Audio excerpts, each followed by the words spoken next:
Okey, mak rempit ni pernah naik mahkamah ataupun tidak? Tak pernah kan? Sebab di bawah undang-undang TOT ianya tidak bersalah.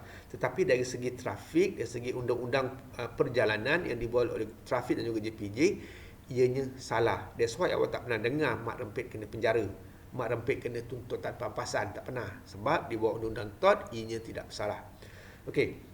Seseorang yang mencuba sedaya upaya tetapi cubaannya itu dianggap di bawah standard yang diletakkan di atas mereka dan telah menyebabkan kecederaan atau kerosakan pada orang-orang lain akan bertanggungjawab di bawah undang ini. Okey, jika ia mencuba satu sedaya upaya tetapi cubaannya itu dianggap di bawah standard yang dan diletakkan di atas mereka dan menyebabkan kecederaan atau kerosakan oleh. Okey, contoh mak rempit.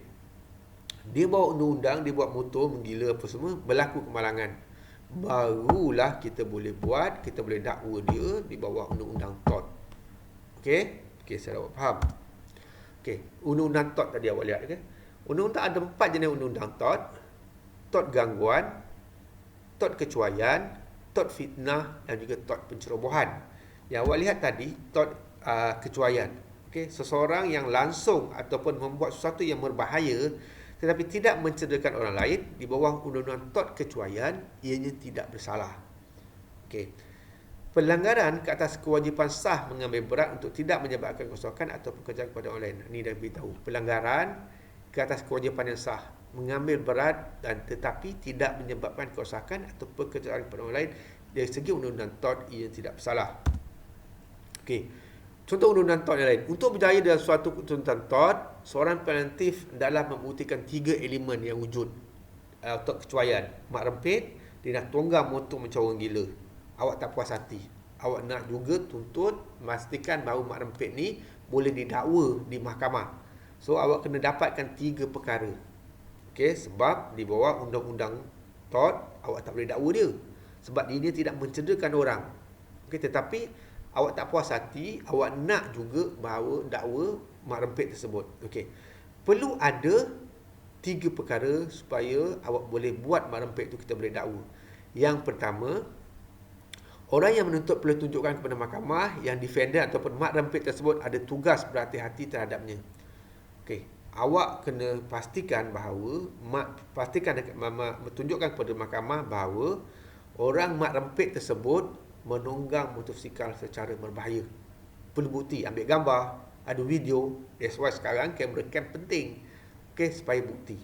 Yang kedua, setelah plaintiff ataupun orang yang menuntut berjaya membuktikan yang mak rempit tersebut ada tugas yang betul-betul menunggang dengan bahaya, maka awak perlu juga tunjukkan terdapat pecahan tugas oleh defendant. Okey, awak perlu tunjukkan juga bahawa mak rempit itulah yang menyebabkan berlaku kemalangan. Jika tak ada bukti, kita tak boleh nak dakwa. Dan yang ketiga, awak juga kena pastikan bahawa berlaku kerosakan. Okey, plaintiff telah mengalami kerosakan ataupun kerugian. Awak boleh juga kena pastikan bahawa awak yang membuat tuduhan telah mengalami kerugian ataupun kerosakan. Kalau ada 3 perkara ini tersebut, kita boleh buat tuntutan ke mahkamah. Okey, berikutnya, kenapa kita nak buat kontrak? Kenapa kita nak buat perjanjian? Awak dah belajar sikit tentang undang-undang, okey? Common law, statutory law, tort of law. Tort of law ada 4. Okey, awak dah tahu sedikit tentang undang-undang. Okey, kita masuk sikit tentang kontrak. Okey, kenapa awak nak belajar kontrak sebenarnya? Apa matlamat awak nak buat kontrak? Okey. Matlamatnya to bind all parties under the contract agreement. Kita nak pastikan bahawa semua mereka yang terlibat, okey, 1 atau 2 orang mesti ada perjanjian. Okey, kita nak to bind all parties under the contractual agreement. Kita nak semua yang terlibat, kita nak pastikan ianya ada perjanjian kontrak. Okey. Yang kedua, nak memastikan juga semua mereka yang terlibat memenuhi tanggungjawab masing-masing. Okey. And yang ketiga, a consideration for the implementation of obligation. Dan kita juga nak memastikan bahawa mereka-mereka ini tidak melanggar perjanjian. Okey, 3 tujuan utama kontrak.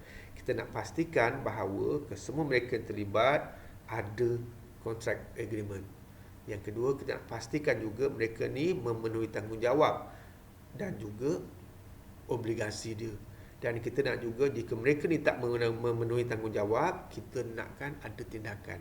Okey. Okey. Matlamat perjanjian kontrak. Okey. Apa matlamat perjanjian kontrak yang awak nak lihat? Okey.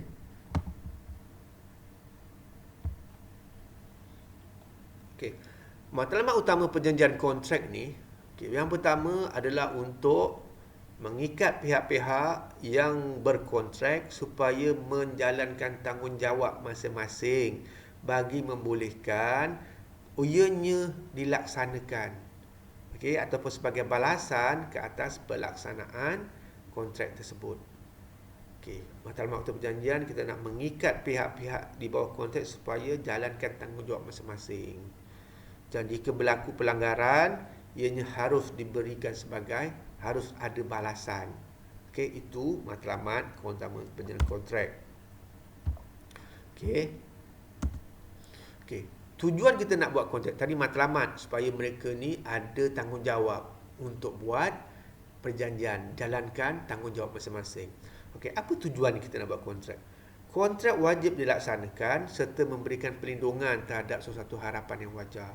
Kita nak lindungi orang-orang yang buat kontrak, okey, supaya ia tidak ditipu. Kontrak juga berupaya mencegah terjadi sesuatu penambahan keadilan tak adil. Kontrak ni adalah perjanjian antara seorang atau dua atau lebih, dan kita tak nak jika tak ada kontrak seorang je yang kaya. Okey, sebab ketidakadilan berlaku. Okey, kita tak nak macam tu. Yang ketiga, kontrak juga bertujuan untuk mencegah terjadinya kerugian. Jika awak dah buat kontrak, awak rasa awak rugi, kita boleh batalkan kontrak. Jika awak rasa awak dah buat kontrak, orang kawan awak je yang untung, awak rugi, kita boleh batalkan kontrak. Okey, dan kontrak ni juga sebab ianya memberikan perlindungan, okey, dan harapan. Kita buat kontrak supaya kita nak perjanjian ni adil. Kita tak nak kita ditipu ataupun kita tak nak kita menipu. Okey, perjanjian kontrak supaya kita ni adil. Okey, that's why kita buat kontrak. Okey, pelaksanaan obligasi dan hak pihak-pihak di bawah satu kontrak adalah tertakluk kepada syarat kontrak yang telah ditandatangani oleh pihak berkontrak. Okey, kita dah buat satu kontrak, perlu ada perjanjian kontrak dan ditandatangani oleh mereka-mereka yang berkontrak. Kalau awak buat 3 kontrak, awak tiga-tigalah ada tanda tangan. Okey, yang menyatakan bersetuju dengan kontrak tersebut.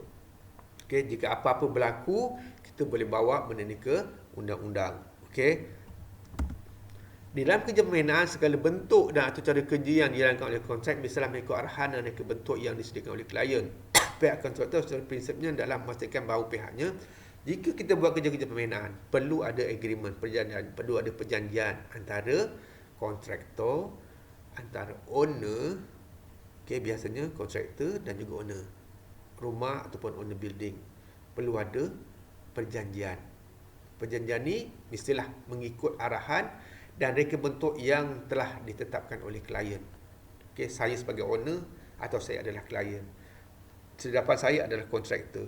Kontraktor ni buat reka bentuk rumah mengikut kehendak saya sebagai seorang klien. Okey, pihak kontraktor secara prinsipnya dalam memastikan bahawa pihaknya, okey, jika pihak kontraktor tu nak buat perjanjian, buat satu building dengan klien, pihak kontraktor juga harus memastikan bahawa kerja yang disiapkan kena sempurna mengikut kehendak klien dia dari segi mutu dan juga spek. Kita tak nak kontraktor buat ikut shop dia sendiri. Okey, ikut spek dia sendiri, tak nak. Spek mesti disetujui oleh klien. Dan kontraktor juga harus memastikan ianya menyiap projek dalam tempoh masa yang telah ditetapkan. Okey, itu yang biasa ada dalam tempoh atau perjanjian antara kontraktor dengan klien dalam perjanjian kontrak pembinaan. Okey. Okey, undang-undang kontrak secara bertulis ada, sama ada dua, sama ada bertulis ataupun tidak. Okey, undang-undang kontrak sama ada secara bertulis ataupun tidak bertulis yang kita dah bincang tadi. Okey, sama ada secara bertulis biasanya kita dapat daripada parlimen. Undang kontrak yang ada akta semua daripada parlimen. Okey, seperti DUN. Dan undang-undang yang tidak bertulis sama ada daripada pengalaman mahkamah-mahkamah yang lepas ataupun daripada adat. Kalau adat pepatih, okey, kita boleh rujuk adat-adat setiap negeri. Di Malaysia biasanya kita lebih mementingkan undang-undang kontrak yang dibuat secara bertulis. Okey, dibuat secara bertulis. Dan sebab kita ada akta. Okey, akta kontrak 90 ni akta undang-undang kontrak yang dibuat di parlimen, dibuat secara bertulis. Okey, dan sebahagian akta kontrak Malaysia diambil daripada akta kontrak di India. Dia dibuat berasaskan common law. Okey, common law Inggeris. Dan kita buat akta, saya dah beritahu awak, akta yang kita buat sama ada bertulis ataupun tidak bertulis. Bertulis, kita akan rujuk kepada akta-akta yang ada, dan tidak bertulis, kita akan lihat sama ada daripada mahkamah ataupun daripada sumber-sumber luar, daripada kerajaan Inggeris, kerajaan India. Pernah atau kita pun tidak, kita berlaku kejadian yang sama. Okey, bisa macam tu. Okey, saya rasa hingga setakat ni dulu untuk kuliah kita pada kali ini. Okey, apa yang saya nak, okey, awak buat satu assignment, satu kuis ringkas. Okey, berikan saya apa maksud kontrak. Okey, berikan kepada saya apa maksud kontrak, dan awak boleh buat secara simple jawapan awak, tak ada masalah. Dan saya nak awak WhatsAppkan jawapan awak kepada saya dah sebelum pukul 10 pagi. Okey, sebelum pukul 10 pagi. Cuma jawab apa maksud kontrak. Tulis nama, nombor mesej awak dan jawab apa yang saya maksudkan dengan kontrak. Dan WhatsApp kepada saya dalam grup WhatsApp. Okey? Sekian, terima kasih.